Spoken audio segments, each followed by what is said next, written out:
ओम नमो भगवते वासुदेवाय। प्रिय भक्तजनों, भगवान विष्णु की बहुत प्राचीन कथा सुनाने जा रहे हैं, तो आइए सुनते हैं। बहुत समय पहले की बात है। एक छोटे से गांव में माधव नाम का एक गरीब ब्राह्मण रहता था। उसके पास ना तो धन था ना बड़ा घर, लेकिन उसके पास एक अनमोल चीज़ थी, भगवान विष्णु के प्रति अटूट श्रद्धा। माधव हर रोज़ सुबह उठकर नदी में स्नान करता था। एक छोटे से मंदिर में जाकर भगवान की पूजा करता था और फिर पूरे दिन मेहनत करके जो मिलता उसी में संतोष कर लेता। गांव के लोग अक्सर उसका मजाक उड़ाते, इतनी पूजा करने से क्या मिलेगा?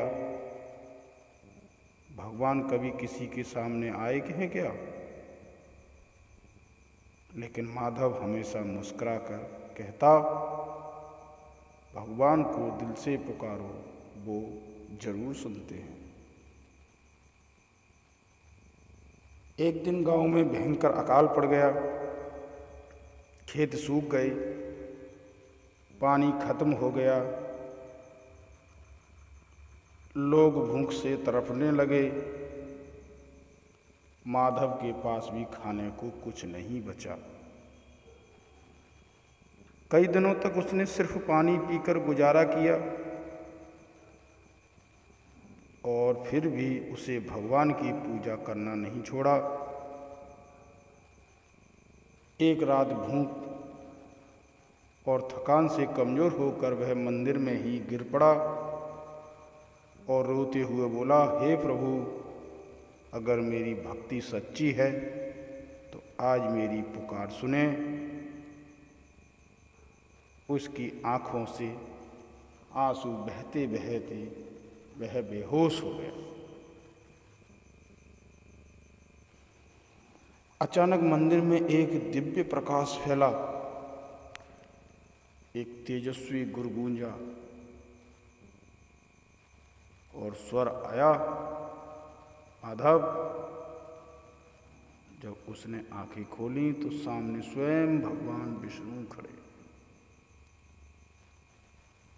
माधव की आंखों से आंसू रुक ही नहीं रहे थे। वह उनके चरणों में गिर पड़ा। भगवान विष्णु ने मुस्कुराकर कहा, तुमने बिना किसी लालच के सच्चे मन से मेरी भक्ति की है। मैं तुम्हारी परीक्षा ले रहा था। भगवान ने अपना हाथ उठाया और कहा, अब इस गांव में कभी अभाव नहीं होगा। अगले ही दिन आसमान में काले बादल छा गए, जोरदार बारिश शुरू हो गई, सूखे खेत हरे भरे हो गए, कुएं में पानी भर गया और गांव में खुशहाली लौट आई। गांव के लोग हैरान थे। उन्हें अपनी गलती का एहसास हुआ। वे माधव के पास आए और बोले, माधव, माफ़ कर दो, हमने तुम्हारी भक्ति पर शक किया है।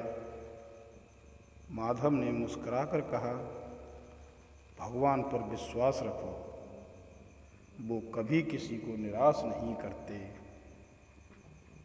सच्ची भक्त की पुकार भगवान को खुद प्रकट कर देती है। ऐसी ही कथा सुनने के लिए हमारे चैनल को सब्सक्राइब करें, शेयर करें, कमेंट करें। धन्यवाद। ओम नमो भगवते वासुदेवाय।